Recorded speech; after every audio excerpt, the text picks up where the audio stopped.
सोना महंगा क्यों हो रहा है? 10 ग्राम सोना 1 लाख टच कर दिया है।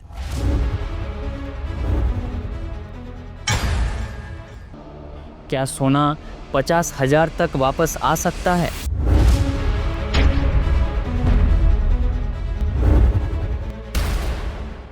आज हम बात करेंगे गोल्ड के प्राइस के बारे में, गोल्ड के पीछे का इकोनॉमिक्स, गोल्ड का हिस्ट्री और गोल्ड का प्राइस का फ्यूचर प्रेडिक्शन करेंगे। इस वीडियो के बाद आप खुद डिसाइड कर पाओगे गोल्ड खरीदना है या नहीं।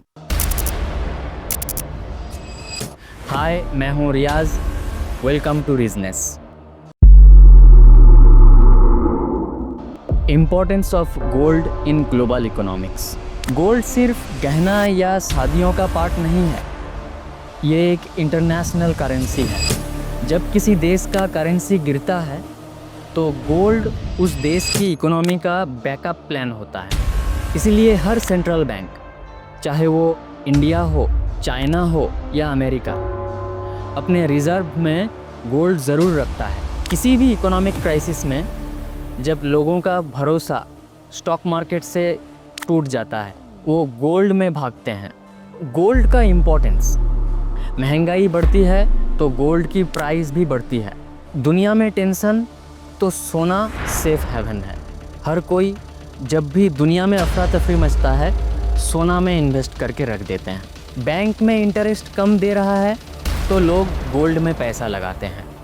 डॉलर गिरता रहता है तो गोल्ड के प्राइस ऊपर जाते हैं। और हर एक कंट्री अपना अपना हिसाब के मुताबिक गोल्ड खरीदता ही रहता है।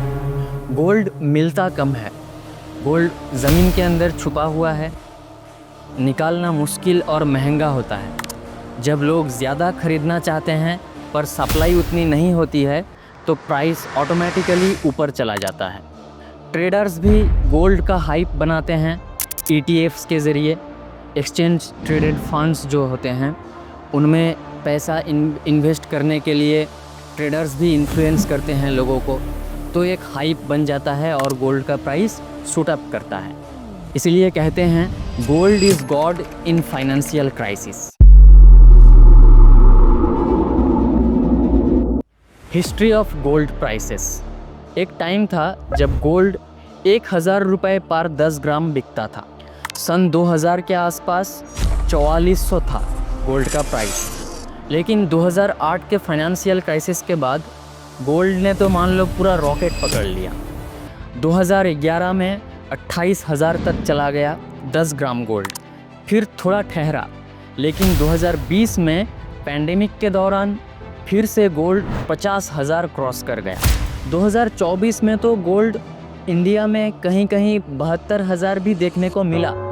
गोल्ड का प्राइस का ग्राफ एक लॉन्ग टर्म अपवर्ड स्लोप जैसा है, लेकिन बीच में करेक्शन भी आया है, अप डाउन हुआ है। लॉन्ग टर्म में अगर हम चार्ट देखें तो करेक्शन भी आया है, प्राइसेस फॉल भी हुए हैं, लेकिन लॉन्ग टर्म में गोल्ड का ग्राफ जो है वो अपवर्ड स्लोप जैसा ही है। Why gold prices rose so fast recently? इन कुछ सालों में गोल्ड का प्राइस इतना तेज़ी से क्यों बढ़ा? उसके पीछे कुछ रीजंस हैं। इन्फ्लेशन, दुनिया भर में महंगाई बढ़ रही है, डॉलर की वैल्यू घट रही है, चारों ओर जिधर देखो जंग लगा हुआ है, वॉर सिचुएशन फैला हुआ है, चाहे वो रसिया यूक्रेन का वॉर हो, इंडिया पाकिस्तान का वॉर हो, इजराइल पैलेस्टाइन का वॉर हो,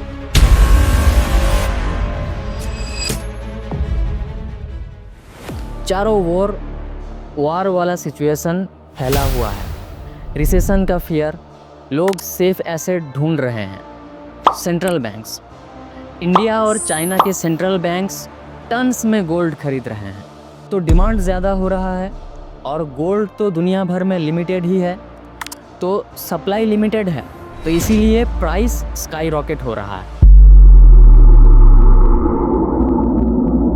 previous history of gold. History में गोल्ड कभी 50% से भी ज़्यादा गिरा है, ऐसा हिस्ट्री है। सबसे बड़ा क्रैश 1980 में हुआ है।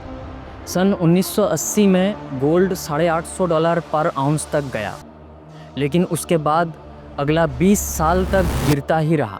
सन 2000 तक गोल्ड $250 तक आ गया पर आउंस, यानी कि 70% का क्रैश। क्यों? नंबर 1, इन्फ्लेशन कंट्रोल हो गया। चीज़ों की कीमत जो है, महंगाई जो है, वो कंट्रोल पे आ गया। Number 2, banks interest rate high कर दिया, तो लोग गोल्ड से पैसे उठा के फिक्स डिपॉजिट करने लगे। नंबर 3, डॉलर स्ट्रांग हो गया था। ये सब मिला के गोल्ड का डिमांड गिर गया। Can gold fall to 50,000 rupees soon? क्या गोल्ड 50,000 रुपये प्रति 10 ग्राम तक आ सकता है? पॉसिबल है। प्रोबेबिलिटी अभी के ग्लोबल सिनेरियो में चांस कम है, लेकिन अगर यूएस रिसेशन दूर हो जाता है, वार्स ख़त्म हो जाते हैं, डॉलर स्ट्रॉन्ग हो जाता है, इन्फ्लेशन कंट्रोल में आ जाता है, तो गोल्ड 50,000 के नीचे भी आ सकता है शॉर्ट टर्म में। क्योंकि इतना प्राइस जब घटता रहेगा, सेंट्रल बैंक्स गोल्ड भी ज़्यादा से ज़्यादा खरीदते रहेंगे।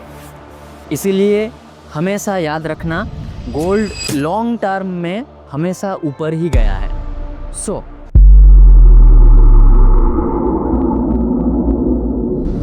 Should you by gold now और वेट? ये डिपेंड करता है आपका पर्पस के ऊपर। अगर आप शादी या गिफ्ट के लिए गोल्ड खरीद रहे हो, then buy in small amounts, छोटे क्वांटिटी में बाई करिए। अगर आप इन्वेस्टमेंट के लिए खरीद रहे हो तो वेट फॉर डिप्स, थोड़ा प्राइस घटने का इंतज़ार करिए। और use SIP model in gold ETFs, exchange traded funds जो होते हैं गोल्ड के, आप वो ETFs खरीद सकते हैं थोड़ा थोड़ा अमाउंट में। ठीक है, आपका जो भी अमाउंट आपने तय कर रखा है गोल्ड में इन्वेस्ट करने के लिए, पूरा अमाउंट एट वंस आप इन्वेस्ट ना करके कुछ पार्ट कर लीजिए अपने कन्वीनियंस के मुताबिक, और पार्ट पार्ट में इन्वेस्ट करते रहिए। और अगर आप ट्रेडिंग कर रहे हो तो टेक्निकल चार्ट्स देख के आप शॉर्ट टर्म एंट्री ले सकते हो, चाहे आप बाई करो या सेल करो। अब आते हैं पर्सनल टिप पे। सोना 10 से 20% पोर्टफोलियो का हिस्सा होना ही चाहिए। अगर आपका पोर्टफोलियो 100 रुपये का है तो उसमें से 10 से 20 रुपया सोना में रखना ज़रूर चाहिए। बस ग्रीड में पूरा इन्वेस्टमेंट सोना में मत रखना। याद है वॉरेन बफेट ने क्या कहा था? एक बास्केट में सारे अंडों को नहीं रखना है। तो दोस्तों, ये थी पूरी कहानी गोल्ड के पीछे। गोल्ड का पावर, गोल्ड का पास्ट और उसका फ्यूचर। तो आपका क्या प्लान है? गोल्ड खरीदोगे, वेट करोगे या इग्नोर कर दोगे? कमेंट में बताओ आपका क्या ओपिनियन है गोल्ड के बारे में। वीडियो अगर पसंद आया हो तो लाइक ज़रूर करना, और चैनल पे नए आए हो तो सब्सक्राइब ज़रूर कर लेना। ऐसे ही फाइनेंशियल लॉजिक और वर्ल्ड मार्केट ब्रेकडाउन्स के लिए मैं हूँ रियाज़। मिलते हैं नेक्स्ट वीडियो में। वीडियो यहाँ तक देखने के लिए थैंक यू।